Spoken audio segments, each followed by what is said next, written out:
अस्सलाम वालेकुम स्टूडेंट्स। आज मैं पॉइंट जो डिफाइन कर रहा हूँ ये एक ऐसी फ्रेज़ है जो हम बहुत ज़्यादा बोलते हैं और सुनते हैं अपने बड़ों से, नज़र लग जाना। हमारा कंसेप्ट है ऐसा, हम सोचते हैं कि कोई भी चीज़ अच्छी या बुरी हो हम इस एलिमेंट को ज़रूर शामिल करते हैं कि इसको नज़र लग गई है। तो नज़र लग जाने को क्या कहा जाता है? इसको कहा जाता है कैच एन ईवल आई। नज़र लग जाना, कैच इसलिए कहते हैं क्योंकि नज़र जैसे पकड़ लेती है ना, तो कैच हो जाता है। आप हिट तो आप नजर लगने को तो हिट कहते हैं, तो हिट तो हो नहीं सकता। That he was hit by N evil आई, ये कहना मुनासिब नहीं है। तो कैच करती है, नजर ग्रैस्प कर लेती है, ग्रिप अप कर लेती है, तो वहां पर हम इस फ्रेज का इस्तेमाल करते हैं। ये एक इंपॉर्टेंट टॉपिक जो मैं डिफाइन करूंगा। अगर आपको मेरे पढ़ाने का तरीका पसंद आए तो आप मुझसे ऑनलाइन इंग्लिश लैंग्वेज कोर्स कर सकते हैं। एक रीजनेबल फी पे कर मेरा नंबर आपकी स्क्रीन पर मौजूद है।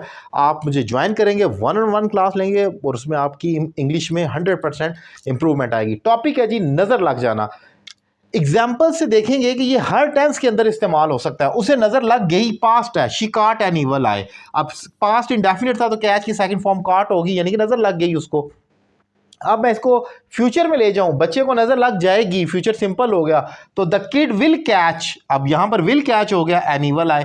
तो कहने का मकसद ये है कि ये कैच एन ईवल आई जो है ये हर टेंस का मोहताज है। जिस मर्जी टेंस में डालें, अगर आपको टेंसेस आते हैं, अगर मैं कहूँ बच्चे को नजर लग जाती है तो मैं कहूँगा the kid catches N evil I. Singular है तो एस और यस लग गया।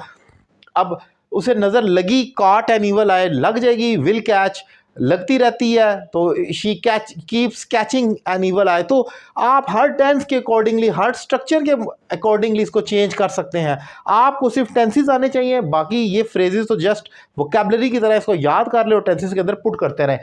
एक और फिक्रा ऑप्टेटिव सेंटेंस यानी दुआया फिक्रा बनाया जाता है, मे अल्लाह protect you from an evil eye, अल्लाह ताला तुम्हें बुरी नज़र से बचाए। तो वहां पर हम मे के साथ फिक्रे का आगाज करते हैं और एंड पर एक्सक्लेमेशन मार्क डाल देते हैं। ये एक ऐसा ऑप्टेटिव सेंटेंस है जो बहुत ज़्यादा इस्तेमाल होता है, तो इसलिए मैंने इसको भी कोट कर दिया कि नज़र से रिलेटेड ये होता है। बहरहाल असल चीज़ तो यही है कि नज़र लग जाना, उसको कैच एन ईवल आई कहते हैं। फिर आप उसको अपनी मर्जी के टेंसेस में पुट कर सकते हैं, चेंज कर सकते हैं, टेंस टू टेंस आप उसको कर सकते हैं।